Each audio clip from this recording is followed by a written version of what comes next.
All right, Jim, well, let's get another question here on the show. This one was sent to CornyDriveThru@gmail.com from Kevin in North Carolina.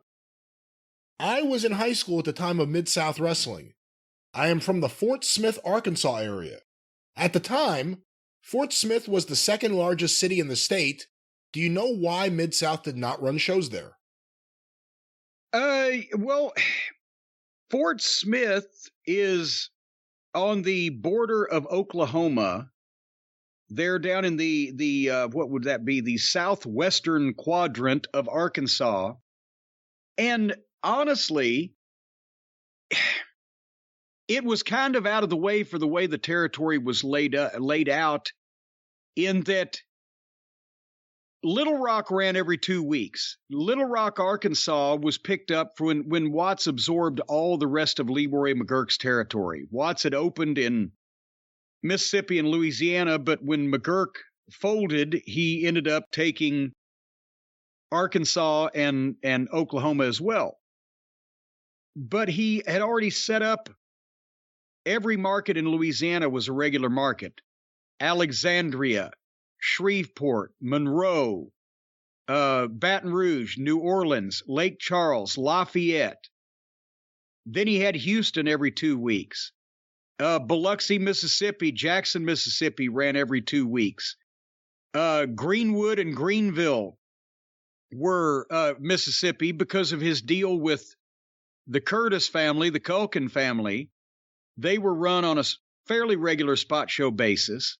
The only towns that Watts ever ran in the state of Oklahoma were Tulsa and Oklahoma City, because World Class out of the Dallas office was running southern Oklahoma spot shows, Lawton, things like that. And they owned a piece of Oklahoma City, right? And, well, Fritz, because the TV was on in Oklahoma City and Tulsa, and Fritz would send world-class talent up, he had a couple of points, or however many, maybe 5 or whatever, in each town. So he had a vested reason somewhat in seeing business there do well. But Watts didn't run anything else in Oklahoma because the distances were so great. The towns weren't that big. Oak City and Tulsa, our best day for an afternoon and evening show, we sold 20,000 tickets in the same day for the two towns. There wasn't anywhere else in Oklahoma was going to do any business anywhere like that. Arkansas was kind of the same thing. Yes, they ran Hope, Arkansas once a year with the conjunction with the Watermelon Festival. And you had some, spot shows in southern Arkansas in between Little Rock and Alexandria or Louisiana rather, Little Rock and Louisiana every once in a while. But I don't think they thought that Fort Smith, especially as close as it kind of was to Shreveport, which was up in the corner there, I don't think they thought it was going to be a regular town. It was going to do any kind of business to get the guys all that far when it's already a 4,000 mile a week territory in a car. So he never really exploited spot shows in Oklahoma and Arkansas, especially in the northern part of Arkansas, like he did in Louisiana and to a lesser extent in Mississippi, because it was closer to where the guys lived. And yeah, you'll make them drive 500 miles for Oak City. We got a $2,000 payoff there one night. But you're going to make them drive 350 miles to go to Fort Smith? Maybe not. Are there any other towns you could think of from Mid-South or other places you worked? I know in Smoky Mountain there were specific towns you wanted from the very beginning to open up and get TV in because you thought it would have helped the company, and it would have. Yeah. When you look at Mid-South or World Class or even Crockett, are there towns in the territory that you're surprised they either didn't go for or that they wanted to and they couldn't get in? No, the Mid-South territory was fairly well fenced in. If they went past Biloxi, Mississippi to the east, they were infringing on the Fullers' southeastern and continental territory. If they went any further north past Jackson, Mississippi and Greenwood and Greenville, Mississippi, they were infringing on the southern part of Jerry Jarrett's Memphis territory. If they went any farther east from Mississippi, then same thing, Alabama, they were infringing on the northern part of Fuller's territory. If they went any farther to the west past Houston, then they were infringing on either World Class in Dallas, which they ended up eventually doing, and or, depending on the time period, Blanchard's Southwest Wrestling, which was running for part of that time. And honestly, you couldn't go much further north of Oklahoma because then you're into Kansas and the goddamn plains, and then the distances are just so great you couldn't do a driving fucking loop. So, but I'm not talking expansion. I'm talking towns that are actually already in the existing territory that are there wasn't a goddamn, there was not in that area that Watts had, there was not a single town that had a television station, a single TV market that Watts's TV was not on in. And there was not a town of any size that he wasn't running regularly. You can say, well, why didn't they ever do a spot show in Bogalusa? Oh, they did once. It did fucking 4,000 people. But, you know, there wasn't in that territory. In the core of it, that's what I'm saying, besides, you know, the upper parts of Oklahoma and Arkansas and just the distances you had to cover started making it less cost effective. There wasn't a good town in that territory they didn't run. I mean, I wish they'd have given up. I don't know why they stuck with Beaumont, Texas. It was a favor to Paul Bosch. Beaumont wouldn't fucking draw. Houston was doing incredible business, and Beaumont, the scaffold match, drew, I think, 1,800 people. And that was the biggest house we ever saw there. Was that disappointing, though, still? Yes. I want to go to Beaumont, Texas was 60 miles from Houston, closer to Alexandria where we live, but still it was 180, 190 miles, 200 miles to go from home, to go down, then go somewhere completely the opposite direction the next day. And the house is fucking $11,000.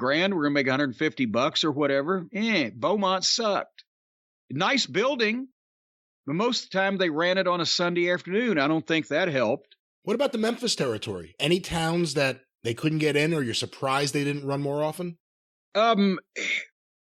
I think probably just because it would have made it there weren't enough nights in the week to do it right. I think they could have done great in Chattanooga. Because it ended up the Georgia office took, after Nick went out of business, Jarrett had tried a time or two, tried once to compete with Nick in Chattanooga, and then tried once to start it up after Nick was out of business, but the Georgia office ended up co-opting Chattanooga, Tennessee, because it's only 2 hours up the interstate from Atlanta.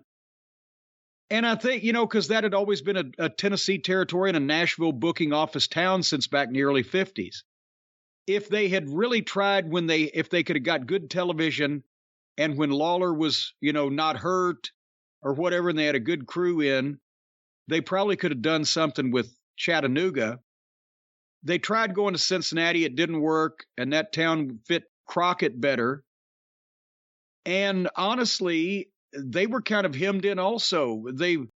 Jarrett was going to try Indianapolis working with Bruiser when Bruiser's territory was aging out. It was the fall of 82.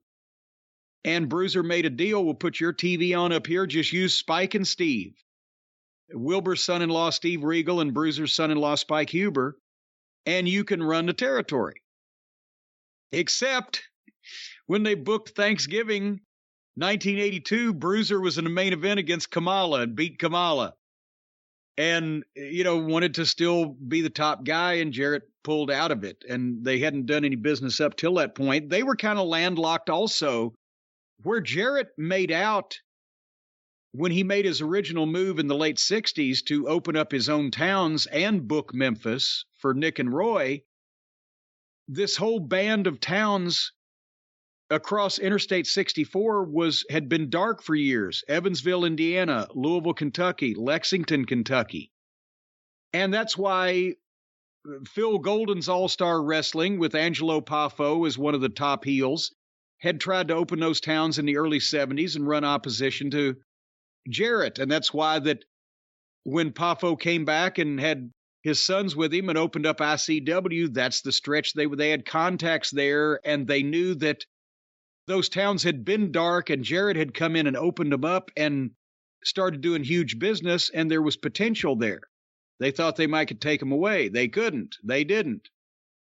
But with a lot of territories, you might have a town that on the edge of your territory that the neighbor's crew of talent doesn't fit it, or they're not doing a good job and you could do it better, but you don't want to start a whole goddamn war back in those days and have the NWA involved or get heat or whatever to just take one town away from the guy next door. Although I think Crockett and the Atlanta office used to joust every once in a while about Savannah, Georgia, because they both would run that at different times. Were there any actual towns in the Carolinas itself that they didn't run that you're surprised? Big towns? Not necessarily. Again, Crockett had television in every market in North and South Carolina and Virginia that had a TV station, sometimes multiple stations in the same market. So it was completely covered up. But again, they didn't run the eastern coast of North Carolina hardly at all. They'd go to Wilmington, and that was a bitch because Wilmington was 200 miles from Charlotte, and they didn't have an interstate then. I don't know about now. But they wouldn't go up to farther north in eastern North Carolina and the Outer Banks and all that. And Richmond, they did a lot of spot shows on the western end of the state, but they didn't do a lot on the eastern end because, again, that was so far from Charlotte. I remember one night they booked Charlottesville, Virginia, which was, I think, 360 miles from Charlotte. And we had to be back and at the airport in Charlotte to catch the flight to go to Atlanta TV at 9 o'clock on Saturday morning. So we drove back and got back at like 5 a.m, went home, changed bags, and went to the airport. Those towns were tough. Roanoke, Richmond, and Norfolk and Hampton ran regularly.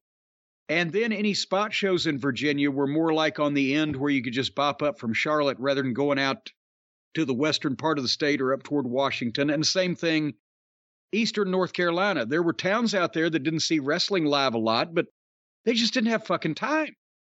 But basically, there was some towns that they didn't have time to run because they ran so many and they had so many good towns. I'll tell you one in North Carolina that at first I was surprised they didn't run, and then I realized why and was told about it. Winston-Salem, North Carolina. 30 miles from Greensboro. Greensboro at one time was the biggest drawing city in the United States per capita for wrestling in terms of population versus the crowds they were drawing. 30 miles away, Winston-Salem, big convention center, big arena, didn't draw shit, wouldn't draw flies. And Crockett would run it. I think I was there twice. And it just, for whatever reason, now that was the home base of the IWA, the opposition promotion in the mid-70s. And they, ran that building regularly, and that's where they based out of, but they didn't make it. They didn't do enough business to put Crockett under, so I don't know why, but Winston-Salem would not fucking draw, and 30 miles away, Greensboro, you had to beat them off with a stick. But that's probably the only town of any size in North and South Carolina, and really Virginia, that Crockett didn't not only run but do huge business in at one point or another.